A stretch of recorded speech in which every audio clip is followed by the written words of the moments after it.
এরপরে প্রশ্ন করেছেন এক ভাই যে 10ই মুহররম সম্পর্কে আজকে আমরা যে আলোচনা শুনলাম এর সাথে ইমাম হাসান হোসেন লিখেছেন। হাসান হোসেন রাদিয়াল্লাহু আনহুর কাহিনী আমরা জানি এবং তাদের জন্য রোজা রাখি। তাদের গল্পের সাথে মুহররমের 10 তারিখের গুরুত্ব সম্পর্ক কতটুকু? খুবই চমৎকার একটা প্রশ্ন। আপনার যে প্রশ্ন যে হুসাইন রাদিয়াল্লাহু আনহুর শাহাদাতের সাথে এটার কি সম্পর্ক, এটা আমি একটু আপনাকে ব্যাখ্যা করছি। 10ই মুহররমে আল্লাহ রাব্বুল আলামিন ফিরআউনের কবল থেকে মুসা আলাইহিস সালাম এবং বনু ইসরাইলকে মুক্তি দিয়েছেন। এটা ছিল মুহররম মাসের 10 তারিখ। এই নিয়তে আমরা সওম রাখি, এই নিয়তে আমরা রোজা রাখব। আর কাকতালীয়ভাবে এই দিনেই 10ই মুহররমে ইমাম হুসাইন রাদিয়াল্লাহু আনহুর শাহাদাত ঘটে গেছে। এটা প্রায় 60 কি 62 হিজরি দিকে ঘটনা। কথা কি বুঝতে পারছেন? আমরা বুঝতে পারছি না। অনেক পরে মানে কাকতালীয়ভাবে এই দিনেই হুসাইন রাদিয়াল্লাহু আনহুর শাহাদাতটা ঘটে গেছে। এই কারণে আমাদের মধ্যে একটা প্রচলন হয়ে গেছে যে হয়তোবা এই উদ্দেশ্যে এখানে রোজা রাখতে হয়। আসলে ব্যাপারটা এমন নয়। একটু ব্যাখ্যা করলে বুঝবেন, আমি ব্যাখ্যাটা করতে চাচ্ছি, না হলে আপনাদের ক্লিয়ার হবে না। আর এই বক্তব্যটা হয়তো অনলাইনে যাবে। তা আমি এই জায়গা থেকে আপনাদেরকে একটু ব্যাখ্যা করে শোনাচ্ছি। একটু খেয়াল করেন আমার দিকে। রাসূল সাল্লাল্লাহু আলাইহি ওয়াসাল্লামের ইন্তেকালের পর খলিফা হন আবু বকর সিদ্দিক রাদিয়াল্লাহু আনহু, তারপরে ওমর রাদিয়াল্লাহু আনহু, তারপরে উসমান রাদিয়াল্লাহু আনহু। এই উসমান রাদিয়াল্লাহু আনহুর এই সময় থেকে শেষের দিকে একটা সমস্যা সৃষ্টি হয়েছে। কি সমস্যা? উসমান রাদিয়াল্লাহু আনহুকে কিছু বিদ্রোহীরা হত্যা করেছিল। একটু বোঝার চেষ্টা করেন। ইতিহাস পড়তে কিন্তু অনেক সময় লাগে, আমি খুব অল্প সময় আপনাকে শেখাচ্ছি। উসমান রাদিয়াল্লাহু আনহুকে হত্যা করেছিল কিছু বিদ্রোহী, ঠিক আছে? যিনি নবী সাল্লাল্লাহু আলাইহি ওয়াসাল্লামের জামাই, 2 জন মেয়েকে বিয়ে করেছেন, জিন্নুরাইন, তাকে হত্যা করেছে কিছু বিদ্রোহী। এরপরে খেলাফতের দায়িত্বে আসেন আলী রাদিয়াল্লাহু আনহু। কে আসেন? আলী রাদিয়াল্লাহু আনহু। আলী রাদিয়াল্লাহু আনহু দায়িত্ব নেন এই মক্কা মদিনা এই জায়গাটুকুর উপরে। তার হাতে সাহাবায়ে কেরাম বায়াত করেন। কিন্তু ওই দিক বলতে বোঝাচ্ছি সিরিয়া, শামের দিকে, সেদিকের গভর্নর ছিলেন মুয়াবিয়া রাদিয়াল্লাহু আনহু। কি নাম? মুয়াবিয়া রাদিয়াল্লাহু আনহু। তিনিও কিন্তু একজন বড় মাপের সাহাবী, ঠিক আছে? তো মুয়াবিয়া রাদিয়াল্লাহু আনহু সেখানে নিজে সেখানকার খেলাফতের দাবি করেন। আলী রাদিয়াল্লাহু আনহুর হাতে বায়াত তিনি করেননি। আলী রাদিয়াল্লাহু আনহুকে বারবার একটা বিষয়ের চাপ দেওয়া হচ্ছিল যে উসমান রাদিয়াল্লাহু আনহুর শাহাদাতের আগে বিচার করতে হবে, হত্যাকারীর বিচার করতে হবে। তো এখানে একটা দ্বন্দ্ব, মানে একটা পলিটিক্যাল দ্বন্দ্ব সৃষ্টি হলো। ওইদিকে মুয়াবিয়া রাদিয়াল্লাহু আনহু তিনি খেলাফতের দাবিদার হয়ে উঠলেন, এদিকে সাহাবায়ে কেরাম সহ অনেকেই আলী রাদিয়াল্লাহু আনহুর কাছে বায়াত করলেন। তো এর ফলশ্রুতিতে দেখা যায় আলী রাদিয়াল্লাহু আনহু তার রাজধানীটাকে কুফায় নিয়ে যান, ইরাকের কুফায়। তো ইহুদিদের ইন্ধনের ফলে এক পর্যায়ে দেখা যায় যে আলী রাদিয়াল্লাহু আনহুর এক পক্ষ এবং একদিকে মুয়াবিয়া রাদিয়াল্লাহু আনহুর এক পক্ষ, তারা একটা মানে অনাকাঙ্ক্ষিত যুদ্ধের দিকে চলে যান, ঠিক আছে? এই যুদ্ধটাকে বলা হয় সিফফিনের যুদ্ধ। কিসের যুদ্ধ? সিফফিনের যুদ্ধ। এটা সংঘটিত হয়েছে 37 হিজরিতে। কত হিজরি? 37। এর আগের বছর আবার উটের যুদ্ধ হয়েছে, জঙ্গে জামাল। তার পরের বছর এই সিফফিনের যুদ্ধ। সিফফিনের যুদ্ধে আলী রাদিয়াল্লাহু আনহু বিজয় লাভ করেই ফেলেছিলেন। এই সময় মুয়াবিয়া রাদিয়াল্লাহু আনহুর দলের মধ্যে আমর ইবনে আস রাদিয়াল্লাহু আনহু তিনি বলছেন যে কোরআন ফয়সালা করবে। কোরআন ফয়সালা করবে, এটাকে কেন্দ্র করে একটা তৃতীয় পক্ষ নির্ধারণ করা হয়, যেটাকে আমরা সালেস বলি। যে মুয়াবিয়া রাদিয়াল্লাহু আনহুর পক্ষে একজন, তার নাম আমর ইবনে আস রাদিয়াল্লাহু আনহু, এবং আলী রাদিয়াল্লাহু আনহুর পক্ষে একজন, তার নাম হচ্ছে আবু মুসা আশআরী রাদিয়াল্লাহু আনহু। তারা গিয়ে একটা তৃতীয় পক্ষ করে মীমাংসা করতে চাচ্ছে যে আমরা কেউ যুদ্ধ চাই না, আমরা ভাই ভাই, আমরা সবাই মুসলিম উম্মার ঐক্যের খাতিরে এখানে একটা সলিউশনে আসবো। তো সলিউশনে একটা আশা হচ্ছিল যে ঠিক আছে, উভয়েই পদত্যাগ করবে, নতুন খলিফা নেওয়া হবে, ঠিক আছে? তো এরকম একটা কথা চলছিল। কিন্তু মুয়াবিয়া রাদিয়াল্লাহু আনহু তিনি তার যে মানে দাবি, এটা ছাড়তে চাচ্ছেন না। এইদিকে আলী রাদিয়াল্লাহু আনহু দলের মধ্যে কিছু মানুষ, প্রায় 12,000, তারা এই দল থেকে বের হয়ে গেল যে আমরা আলীকেও মানি না রাদিয়াল্লাহু আনহু, মুয়াবিয়াকেও মানি না রাদিয়াল্লাহু আনহু, এই আমর ইবনে আসকেও মানি না রাদিয়াল্লাহু আনহু, এবং এই আবু মুসা আশআরী তাকেও মানি না, আমরা কাউকেই মানি না। এবং এদেরকে বলা হয় খারেজি। কি বলা হয়? খারেজি। তারা এইখান থেকে দল থেকে বের হয়ে গেলেন। শুধু তাই না, তারা ফতোয়া দিল যে আলী এবং মুয়াবিয়া এবং আমর ইবনে আস, আবু মুসা আশআরী সবাই কাফের। নাউজুবিল্লাহ। কারণ কি? কারণ হচ্ছে তারা আল্লাহর কিতাব, আল্লাহর বিধান দ্বারা বিচার ফয়সালা করছে না, মানুষের মত তারা গ্রহণ করছে। মানে ওদের উদ্ভট যুক্তি আর কি। তারা আল্লাহর কিতাব দিয়ে ফয়সালা করছে না, বরং মানুষের রায় গ্রহণ করছে। এটা একটা খোরা যুক্তি ছিল। আলী রাদিয়াল্লাহু আনহু এদেরকে দমন করলেন। নহরওয়ান নামক জায়গায় তাদের সাথে যুদ্ধ হলো এবং এই যুদ্ধে আলী রাদিয়াল্লাহু আনহু জয়লাভ করলেন। সিফিনের যুদ্ধটা হয়ে গেল। এখন দেখেন দুইটা পক্ষ পাচ্ছেন আপনি এখানে। আলী রাদিয়াল্লাহু আনহু একটা পক্ষ, একটা কার? মুয়াবিয়া রাদিয়াল্লাহু আনহুর পক্ষ। এখন এই যে খারেজিরা বের হয়ে গেল, এখন তো দেখা যায় যে কিছু কিছু শব্দ বললে মানুষ খারেজি ট্যাগ দিয়ে দেয় না? দেখেন এই খারেজি আকীদার সাথে কিন্তু আসলে পলিটিক্যাল সমালোচনার কোনো সম্পর্ক নেই। যদি খারেজি আকীদার সাথে পলিটিক্যাল সমালোচনার সম্পর্ক থাকতো তাহলে তো মুয়াবিয়া রাদিয়াল্লাহু আনহু এবং তার অনুসারীদেরকেও খারেজি বলতো। আলী রাদিয়াল্লাহু আনহুর খেলাফত এটা মানছেন না। কথা বুঝতে পারছেন? পলিটিক্যাল দ্বন্দ্বের সাথে, পলিটিক্যাল সমালোচনার সাথে কিন্তু খারেজি বা খাওয়ারিজম মতবাদটা আসলে জড়িত না। এটা কার সাথে জড়িত? ওই যে একদিন বলেছিলাম, খারেজিরা মনে করে কবিরা গুনাহ করলে কোনো ব্যক্তি কি হয়ে যায়? কাফের হয়ে যায়। খারেজিদের আকীদা হচ্ছে কবিরা গুনাহ করলে কোনো ব্যক্তি কাফের হয়ে যায়। এই আকীদাটার নাম খারেজি আকীদা। এটা কি বাংলাদেশে মুসলিমরা লালন করে? কোনো আলেম, কোনো বক্তা, কোনো মুফাসসির, কোনো মুহাদ্দিস আপনাদেরকে বলেছে কখনো এই দেশের মাটিতে যে কবিরা গুনাহ করেছে এরা এদেরকে মেরে ফেলো? বলেছে? কিন্তু আপনি কিছু হক কথা বললে আপনাকে ট্যাগটা খেতে হয়। আসলে এই যারা এই ধরনের মানে বলছে একদিন খারেজি ম্যানুফ্যাকচার কোম্পানির সাথে সদস্য, এরা ভাঙাচোরা ইস্যু পেলেই কাউকে খারেজি ট্যাগ দিয়ে দেয়। আসলে মূল বিষয় এরা নিজেরাই খারিজ হয়ে যাচ্ছে দিন দিন। অন্যকে খারিজ করতে করতে নিজেরাই খারিজ হয়ে যাচ্ছে। এখানে দেখেন মুয়াবিয়া রাদিয়াল্লাহু আনহু এক পক্ষে, আলী রাদিয়াল্লাহু আনহু আরেক পক্ষে। ব্যাটল, যুদ্ধ হয়ে গেল, সিফিনের যুদ্ধ হয়ে গেল। 3 দিন যুদ্ধ হয়েছে। ওই যুদ্ধে কি মানুষ মারা যায় নাই? মারা যায় নাই? মারা গেছে। তো আলী রাদিয়াল্লাহু আনহু তো বলেননি যে ওরা খারেজি। কারা খারেজি তাহলে? যারা এই যে 12,000 সৈন্যের মধ্য থেকে বের হয়ে গেল এবং সবাইকে কাফের ফতোয়া দিল যে আলীও কাফের, মুয়াবিয়া কাফের, আমর ইবনে আসও কাফের, নাউজুবিল্লাহ, আর এই যে আবু মুসা আশআরী তারাও কাফের। বোঝেন? এরপর তারা যখন বের হয়ে গেল, আলী রাদিয়াল্লাহু আনহু তাদেরকে হত্যা করলেন, তাদের সাথে যুদ্ধ করলেন। কিন্তু এদের কিছু কিছু মানুষ বেঁচে ছিল। এরা একটা প্ল্যান করলো। কি প্ল্যান করলো? যে আমরা চোরাগুপ্তা হামলা চালিয়ে এই 4 জনের সবাইকে হত্যা করে ফেলবো। কথা বুঝতে পারছেন? 4 জন একই দিনে প্ল্যান করলো। রমজান মাসের 17 তারিখ। কত তারিখ? রমজান মাসের 17 তারিখ। ওইটা সম্ভবত 40 হিজরি। কত হিজরি? সিফিনের যুদ্ধ হচ্ছে 37 হিজরিতে, এটা হচ্ছে কত হিজরি? 40, 3 বছর পর এরা প্ল্যান করলো। এখনকার ওই যে পশ্চিমা গোলকধাঁধায় পড়া কিছু মানুষ যারা কিছু জঙ্গি সংগঠনের নাম লেখা প্ল্যান করে যে হঠাৎ সুইসাইড বোম মারবো, আচ্ছা না, এরকম একটা প্ল্যান করলো যে আমরা প্ল্যান করলাম এই 4 জনকে আমরা একদিনে উড়িয়ে দেবো বাড়িতে। এবং সেই প্ল্যান মোতাবেক তারা কাজ করলো। কাজ করে ঘাপটি মেরে বসে থাকলো। আলী রাদিয়াল্লাহু আনহু ফজরের নামাজে যাচ্ছেন, আব্দুর রহমান বিন মুলজিম নামে এক ব্যক্তি আলী রাদিয়াল্লাহু আনহুকে পুরো তরোয়াল দিয়ে আঘাত করে হত্যা করে। ইন্না লিল্লাহি ওয়া ইন্না ইলাইহি রাজিউন। কাকে হত্যা করলো? নবী সাল্লাল্লাহু আলাইহি ওয়াসাল্লামের মেয়ের জামাইকে। চিন্তা করতে পারেন? যিনি প্রতিটা যুদ্ধে নবী সাল্লাল্লাহু আলাইহি ওয়াসাল্লামের সাথে ছিলেন, তাকে বললো যে সে কাফের হয়ে গেছে। আর যে হত্যা করেছে আব্দুর রহমান বিন মুলজিম, সে হত্যা করার পরে আল্লাহ শুকরিয়া আদায় করেছে। নাউজুবিল্লাহ। সে বলেছিল যে আমি আল্লাহ শুকরিয়া আদায় করছি যে আল্লাহ আমার হাতে একজন পথভ্রষ্ট মানুষকে মারলেন। নাউজুবিল্লাহ। চিন্তা করতে পারেন? ওইদিকে মুয়াবিয়া রাদিয়াল্লাহু আনহুকে মারার প্ল্যান করা হয়েছে সিরিয়ায়। উনাকে আঘাত করা হয়েছে, কিন্তু আঘাতটা তার মানে শরীরের সেই জায়গায় লাগে নাই যেখানে লাগলে তিনি মারা যেতে পারতেন। তিনি আহত হয়েছেন, পরবর্তীতে চিকিৎসা করে সুস্থ হয়ে গেছেন। আর এদিকে আমর ইবনে আস এবং আব্দুর রহমান আবু মুসা আশআরী তাদের উপরে হামলা হয়েছে। আমর ইবনে আসের জায়গায় আরেকজন সাহাবী গিয়েছেন নামাজ পড়তে, তিনি ডেড। মানে তাদের উদ্দেশ্য সফল হয়েছে এই জায়গায় যে আলী রাদিয়াল্লাহু আনহুকে হত্যা করা হয়েছে। তো এখন আলী রাদিয়াল্লাহু আনহু যখন নিহত হয়ে গেলেন, তাহলে কে থাকলো এখন? মুয়াবিয়া রাদিয়াল্লাহু আনহু। আচ্ছা, আলী রাদিয়াল্লাহু আনহু চলে যাওয়ার পরে তার সন্তান হাসান রাদিয়াল্লাহু আনহু, কি নাম? হাসান রাদিয়াল্লাহু আনহুর হাতে সাহাবায়ে কেরামের অনেকেই বায়াত করলেন, মানে তাকে খেলাফতের দায়িত্ব দিলেন। তো এবং তিনিও কুফায় রাজধানী, এখানে তিনি আছেন এবং কুফাবাসী তাকে মানে প্রলুব্ধ করছে কিছু কিছু মানুষ যে আপনার উচিত মুয়াবিয়া রাদিয়াল্লাহু আনহুর সাথে যুদ্ধ করা। ঠিক আছে? কিন্তু হাসান রাদিয়াল্লাহু আনহু সেই কাজটা করলেন না।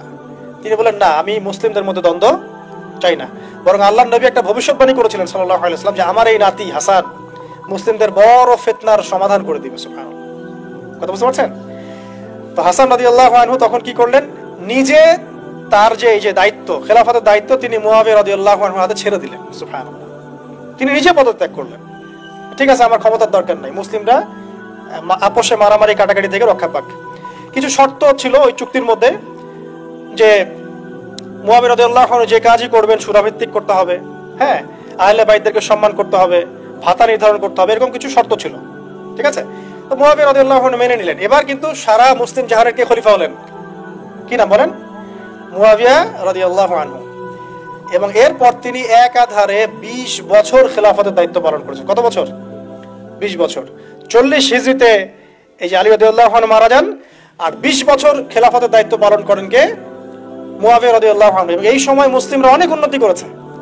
এই সময় 1700টার মতো নৌ জাহাজ ছিল মুসলিমদের। সাইপ্রাস দ্বীপ থেকে শুরু করে, পর্তুগাল থেকে শুরু করে চায়না, এদিকে আফ্রিকা থেকে শুরু করে পুরো যে ভারতবর্ষ, সবই মুসলিমদের। চিন্তা করতে পারেন, পুরো বিশাল অর্ধবিশ্বের চেয়ে বড় জায়গায় শুধুমাত্র মুসলিমদের, এবং তিনি ওটাকে শাসন করছেন। কে শাসন করছেন? মুয়াবিয়া রাদিয়াল্লাহু আনহু। ঠিক আছে, এবার টার্নিং পয়েন্ট। এবার মুয়াবিয়া রাদিয়াল্লাহু আনহু ইন্তেকাল করলেন 60 হিজরিতে।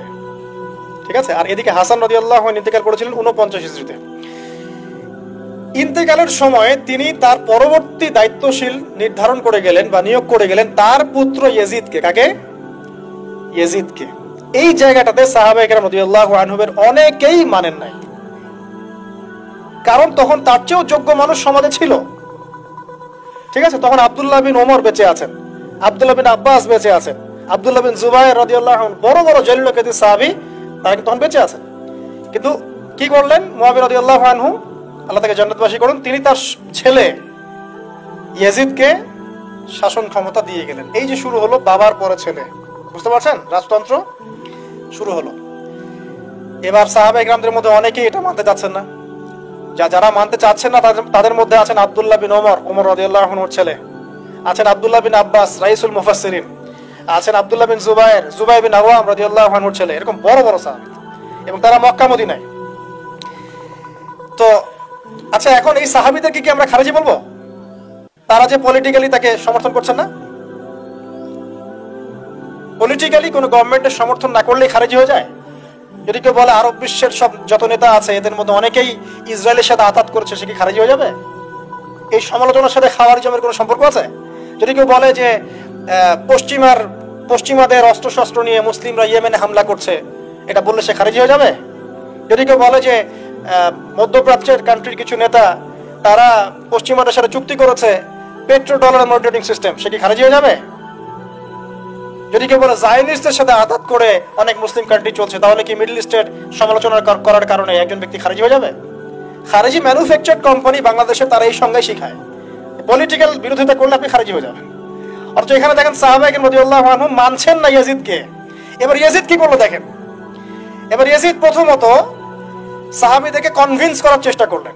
তিনি ওখান থেকে তার দূত পাঠালেন, দূত এসে মক্কা মদিনায় বোঝালেন যে আপনারা মেনে নেন, ভালো হবে, ইত্যাদি ইত্যাদি। আব্দুল্লাহ বিন ওমর রাদিয়াল্লাহু আনহু বলেন ঠিক আছে মেনে নিলাম। আব্দুল্লাহ বিন আব্বাস রাদিয়াল্লাহু আনহু বলেন ঠিক আছে মেনে নিলাম। কিন্তু আব্দুল্লাহ বিন জুবায়ের রাদিয়াল্লাহু আনহু মানলেন না। তিনি মানছেন না, আমি কিছুতেই মানি না, তার সে খেলাফতের যোগ্য না, এর চেয়ে অনেক বড় বড় যোগ্য মানুষ আছে, আমি মানছি না। বরং তিনি এখান থেকে সরে আসলেন। এবার ইমাম হুসাইন রাদিয়াল্লাহু আনহু, যার কথা প্রশ্ন করেছেন, লম্বা উত্তর দিচ্ছি। ইমাম হুসাইন রাদিয়াল্লাহু আনহুর হাতে অনেকে বায়াত করতে চাইলো যে আপনি যোগ্য খেলাফতের, ইয়াজিদ যোগ্য না, কে যোগ্য? আপনি যোগ্য। এবং তার হাতে কুফাবাসী বায়াত করতে চাচ্ছে, তাকে ডাকছে আপনি মক্কা থেকে চলে আসেন কুফায়। কুফা কোথায়? ইরাকে। আপনি মক্কা থেকে কুফায় চলে আসেন, আমরা আপনার হাতে বায়াত করব। এবার হুসাইন রাদিয়াল্লাহু আনহু সপরিবারে, তার পরিবার আহলে বাইত সবাই নবীর পরিবারের সদস্য, চিন্তা করেন, নবীর পরিবারের প্রায় 80 জন সদস্য। কতজন? তারা এই যে বের হলেন, যাচ্ছেন কোথায়? কুফায়। এবার ওই ইয়াজিদের নিয়োজিত যে গভর্নর ছিল ইরাকের কুফায়, তার নাম আব্দুল্লাহ বিন জিয়াদ। কি নাম? আব্দুল্লাহ বিন জিয়াদ। আব্দুল্লাহ বিন জিয়াদ সে একটা সেনাবাহিনী পাঠালো। সেনাবাহিনীতে সদস্য ছিল 4000। কতজন? 4000। এই 4000 সেনাবাহিনী নিয়ে আব্দুল্লাহ বিন জিয়াদের যে কমান্ডার, তার নাম সম্ভবত আমের বিন, প্রথমে আমের বা ওমর আছে, ওমর বিন সাদ এরকম কিছু একটা, সে আহলে বাইতদেরকে ঘিরে ফেললো। তাকে ঘিরে ফেললো। ইমাম হুসাইন রাদিয়াল্লাহু আনহু, তার ছোট ছোট বাচ্চা কাচ্চা, তার স্ত্রী সন্তান এবং আহলে বাইতের সদস্য যারা, আহলে বাইত মানে বোঝেন তো, নবীর পরিবারের সদস্য। এবার হুসাইন রাদিয়াল্লাহু আনহু যুদ্ধ চাচ্ছেন না, তিনি যুদ্ধ চাচ্ছেন না, তিনি বলছেন যে আমাকে তিনটার যে কোনো একটা পথ বেছে নিতে দাও, আমি তোমাদের সাথে যুদ্ধ করতে চাই না। এক নাম্বার, আমাকে সরাসরি ইয়েজিদের সাথে সাক্ষাৎ করতে দাও, আমি ওর সাথে কথা বলে সলভ করবো প্রবলেম কি। দুই নাম্বার, আমাকে পথ ছেড়ে দাও, আমি চলে যাই কোনো সীমান্তবর্তী এলাকায়, সেখানে কাফেরদের সাথে যুদ্ধ করবো, জিহাদ করবো, সেখানে মারা যাবো, শহীদ হবো। অথবা আমাকে নিরাপদে আমাকে মদিনায় ফেরত পাঠাও। তার তিনটা যুক্তি কি যৌক্তিক ছিল না? তিনি কে? নবী সাল্লাল্লাহু আলাইহি ওয়াসাল্লামের নাতি, যাকে কোলে নিয়ে নবী সাল্লাল্লাহু আলাইহি ওয়াসাল্লাম অনেক সময় খুতবা দিয়েছেন, নামাজ পড়েছেন, চুমু খেয়েছেন। ফাতিমা রাদিয়াল্লাহু আনহার নয়নমণি, চিন্তা করতে পারেন, এবং যিনি জান্নাতের যুবকদের সর্দার হবেন। কিন্তু এই যে আব্দুল্লাহ বিন জিয়াদের যে সেনাবাহিনী, হুসাইন রাদিয়াল্লাহু আনহুর আর্তনাদ শুনল না। 4000 সৈন্য মিলে 80 জনকে কেটে টুকরা টুকরা করে ফেলেছে। একজন শুধু বেঁচে ছিল, তার নাম জয়নুল আবেদিন। কি নাম? জয়নুল আবেদিন। তিনি একজন বেঁচে ছিলেন, বাকি সবাইকে হত্যা করা হয়েছে। 79 জন আহলে বাইতের সদস্যকে হত্যা করা হয়েছে। খারেজি ম্যানুফ্যাকচার কোম্পানি কিন্তু এদেরকে খারেজি বলছে না, যারা হুসাইন রাদিয়াল্লাহু আনহুকে হত্যা করেছে। আপনি মিডল ইস্টের সমালোচনা করলে খারিজ হয়ে যাবেন, ওদের শেকড়টা চিনেন এখনো। অথচ ওরাই কিন্তু ব্রিটেনের সাথে হাত মিলিয়ে তুর্কিদের বিরুদ্ধে বিদ্রোহ করে ক্ষমতা দখল করেছে, জানেন? 1916 সালে 1916 এরাই ব্রিটেনের সাথে হাত মিলিয়ে তুর্কিদের, অটোম্যানদের বিরুদ্ধে বিদ্রোহ করে, সশস্ত্র বিদ্রোহ করে ক্ষমতা দখল করেছে। ওরা খারিজি হয়ে যায়নি। পড়েন, পড়লে জানবেন সত্য কি জিনিস। এবার আসেন মূল পয়েন্টে আসি। এবার যে হত্যা করেছে ইমাম হুসাইন রাদিয়াল্লাহু আনহুকে, সে বর্ষার আগারে, বর্ষার আগা বোঝেন তো, বর্ষার মাথায় হুসাইন রাদিয়াল্লাহু আনহুর মস্তক উঠিয়ে ধরে এটাকে নিয়ে ইয়েজিদের কাছে গিয়েছেন। নাউযুবিল্লাহ। চিন্তা করতে পারেন, ইয়েজিদ যদিও বা এটার আদেশ কিন্তু করে নাই, সে ওই মস্তক দেখে আটকে উঠেছিল। এটা তুমি কি করছো? আমি তো এটা করতে তোমাকে বলি নাই। উবাইদুল্লাহ বিন জিয়াদ এই কাজটা করেছে। এখানে আমরা ইয়েজিদকে নিষ্পাপ বলতে পারি না, বিকজ একজন শাসকের আন্ডারে যখন কোনো ক্রাইম হবে, এর একটা দায়ভার তো তার উপর পড়বেই। যদি এটা মেনে নেই যে সেখানে টেকনোলজি ছিল না, অনেক দূরের পথ, খবর পাওয়া যায় নাই, সেটা অন্য ইস্যু হতে পারে। কিন্তু পরের ঘটনাগুলো আমাদেরকে অন্যদিকে নিয়ে যাবে। মনে রাখেন, এই ঘটনাটা হৃদয় বিদারক। এটা হচ্ছে এই 10ই মুহররমের একটা হৃদয় বিদারক ঘটনা। এটা ঘটেছে কত সালে? 62 হিজরিতে। কত হিজরিতে? 62 হিজরিতে, 62 বা 61 আর কি। তো দেখেন, নবী সাল্লাল্লাহু আলাইহি ওয়াসাল্লামের ইন্তেকালের 50 বছর পরে এই কারবালার ঘটনা, এই ঘটনাটা কাকতালীয় ভাবে 10ই মুহররমে ঘটে গেছে। আমরা মনে করি যে এটা স্মরণে আমরা আজকের সওম রাখি, আসলে এটা স্মরণে নয়, ওই নাজাতে মুসার স্মরণে রাখতে হবে। ঠিক আছে? তো কারবালা ঘটনা বুঝলেন। এই 61 হিজরিতে কারবালা ঘটনা ঘটে, যেটা স্মরণে অনেকে রোজা রেখে থাকে সমাজে। আসলে এটা স্মরণে নয়, নাজাতে মুসার স্মরণে রাখতে হবে ইনশাআল্লাহ তাআলা। আল্লাহ পাক তৌফিক দান করুন, আমিন। এরপর মদিনাবাসী আর মক্কাবাসী এই যে ইয়াজিদের বিরুদ্ধে খেপে গেল। তার কিছুতে তার আনুগত্য মানবে না, কিন্তু ইয়াজিদ চাপ প্রয়োগ করতে লাগলো। এক পর্যায়ে সেই যে মুসলিম বিন উকবাকে পাঠালো 10,000 সৈন্য দিয়ে মদিনায়। 3 দিন সে মদিনা অবরোধ করে রাখলো। সবাইকে বললো যে ইয়াজিদের আনুগত্য করতে হবে, অন্যথায় তোমাদের উপর হামলা করা হবে।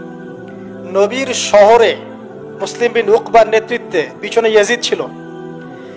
ইয়াজিদের শাসনামলে মুসলিম বিন উকবার নেতৃত্বে 63 হিজরিতে 3 দিন মদিনায় ম্যাসাকার চালানো হয়েছে। মদিনার মানুষকে হত্যা করা হয়েছে। মদিনার মানুষ সাহসিকতার সাথে যুদ্ধ করেছে, ডিফেন্ড করেছে, তাদেরকে হত্যা করা হয়েছে। মদিনা লুটপাট করা হয়েছে, ধ্বংসযজ্ঞ চালানো হয়েছে, হাজার হাজার মানুষ মারা গেছে।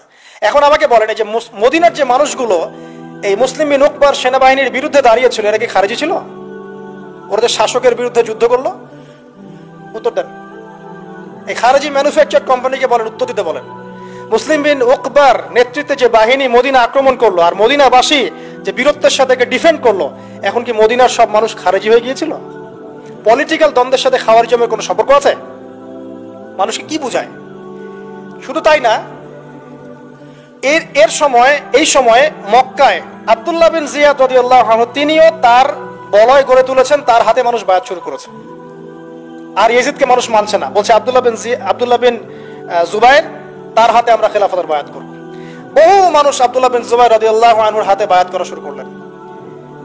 এবং ইয়াজিদ এবার মদিনায় ধ্বংসযজ্ঞ চালানোর পর ঠিক ওই বছরেই, সেম বছরেই আরেকজন ব্যক্তি আছেন হুসাইন বিন নুমায়ের, তাকে কিছু সেনাবাহিনী দিয়ে পাঠালেন মক্কা আক্রমণ করতে। হুসাইন বিন নুমায়ের সেনাবাহিনী নিয়ে মক্কা আক্রমণ করলো। মক্কার কাবা ঘরের গিলাফে হামলা করা হয়েছে, মিনজানিক ছোড়া হয়েছে এবং মক্কাকে অবরোধ করে রাখা হয়েছে। মদিনায় হামলা চালানোর পর একই বছর ওই 63 হিজরিতেই, আর মদিনায় হামলার যে যুদ্ধটার নাম একটা আছে এটা বলে দিই, যে মদিনায় যে ইয়াজিদের নেতৃত্বে মুসলিম বিন উকবা হামলা চালিয়েছিল, যখন মদিনাবাসী এটাকে ডিফেন্ড করেছে এবং মদিনা মানুষ মারা গেছে, অনেক শহীদ হয়েছেন, এই যুদ্ধের নাম হচ্ছে হাররার যুদ্ধ। কিসের যুদ্ধ? হাররার যুদ্ধ। এর ওই বছরেই ইয়াজিদের নেতৃত্বে আবারও মক্কায় আক্রমণ করা হয়েছে, যেখানে আব্দুল্লাহ বিন জুবাইর রাদিয়াল্লাহু আনহু তিনি খেলাফতের দায়িত্ব বায়াত গ্রহণ করছেন। সেখানেও মিনজানিক চালানো হয়েছে, হামলা চালানো হয়েছে। মক্কার কাবা ঘরের দেয়ালে পর্যন্ত মিনজানিকের গোলা লেগেছিল, মানুষ জানেই না কাবা ঘরে হামলা হয়েছে। তো আমরা পলিটিক্যালি এই ঘটনাগুলো সমালোচনা করতে পারি। হুসাইন রাদিয়াল্লাহু আনহুর হত্যাকাণ্ড কোনো সাধারণ ঘটনা ছিল না, হাররার যুদ্ধ কোনো সাধারণ ঘটনা ছিল না, আব্দুল্লাহ বিন জুবাইর রাদিয়াল্লাহু আনহুকে মক্কায় আক্রমণ করা কোনো সাধারণ ঘটনা ছিল না।